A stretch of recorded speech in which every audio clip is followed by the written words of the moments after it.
warahmatullahi wabarakatuh. Halo semuanya, perkenalkan saya Dian Zarulunisa dengan NIM 015 dari Prodi D3 Gizi Poltekkes Kemenkes Malang. Di era modern seperti sekarang, informasi kesehatan dan gizi semakin mudah kita dapatkan. Berbagai jenis makanan juga semakin mudah ditemukan.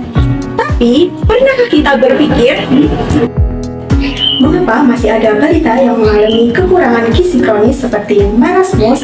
Apakah marasmus hanya terjadi karena anak kekurangan makan, atau ternyata ada faktor lain yang menyebabkan kondisi ini masih terjadi?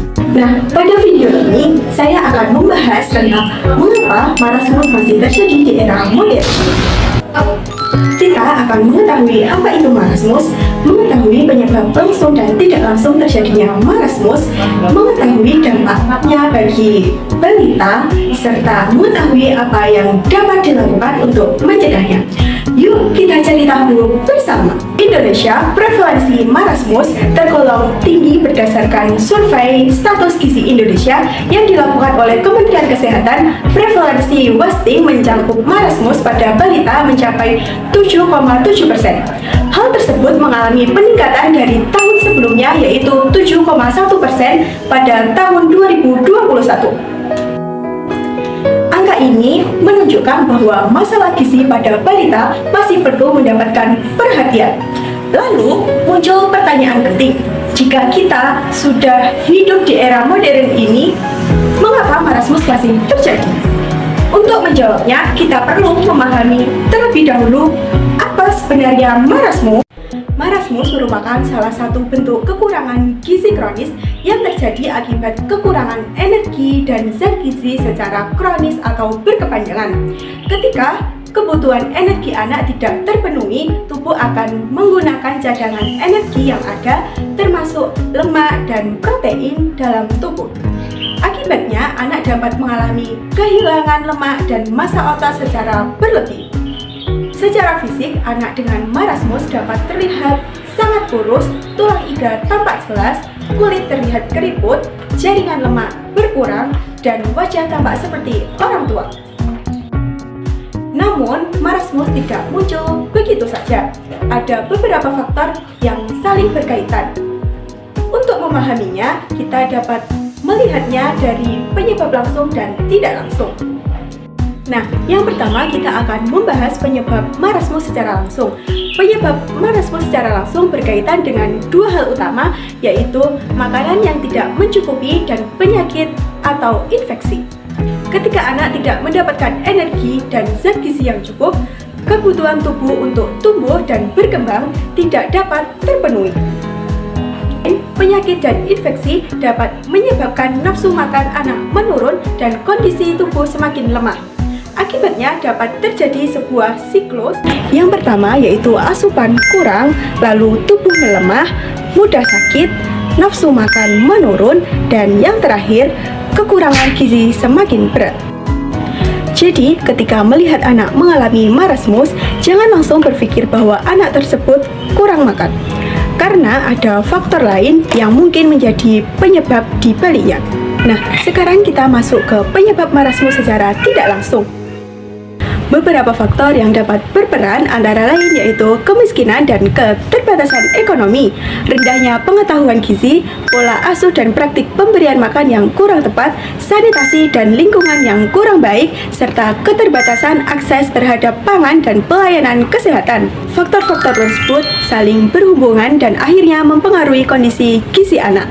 Jadi, sekarang kita bisa melihat bahwa marasmus bukan hanya masalah kurang makan. Ada faktor makan, penyakit, keluarga, ekonomi, pengetahuan lingkungan, dan pelayanan kesehatan yang saling berkaitan. Dan inilah yang membuat marasmus masih dapat terjadi, bahkan di era modern ini. Lalu bagaimana kita dapat mengenali marasmus? Beberapa tanda yang perlu diperhatikan antara lain yaitu berat badan tidak bertambah, tubuh semakin kurus, kehilangan lemak dan massa otot, serta pertumbuhan yang tidak optimal. Jika tidak ditangani, kondisi ini dapat membuat anak semakin rentan terhadap masalah kesehatan. Karena itu, ayah dan bunda jangan hanya melihat apakah anak sudah makan, tetapi perhatikan juga pertumbuhannya. Pantau pertumbuhan anak secara rutin dan jangan tunggu sampai kondisinya semakin parah. Lalu apa sih yang dapat dilakukan untuk mencegah marasmus?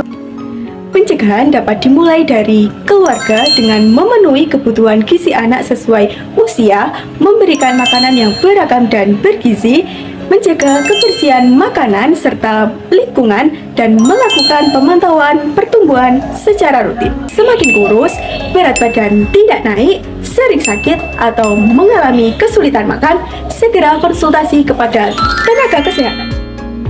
Karena mencegah lebih baik daripada menunggu kondisinya menjadi lebih berat. Cukupi gizinya, jaga kesehatannya, dan pantau pertumbuhannya.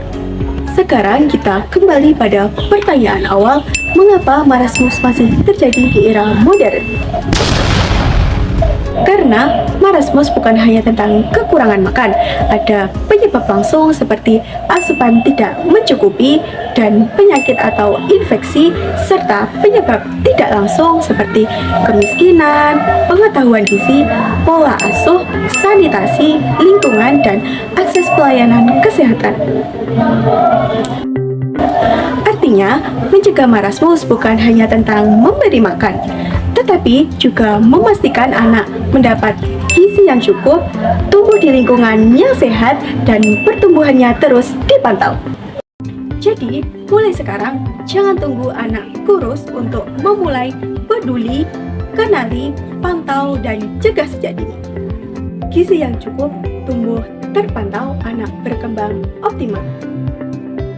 Mari bersama-sama mencegah marasmus mulai dari keluarga. Saya Dian Sahrotunisa, mahasiswa D3 Gizi Poltekkes Kemenkes Malang, pamit undur diri. Terima kasih sudah menyaksikan video ini. Wassalamualaikum warahmatullahi wabarakatuh.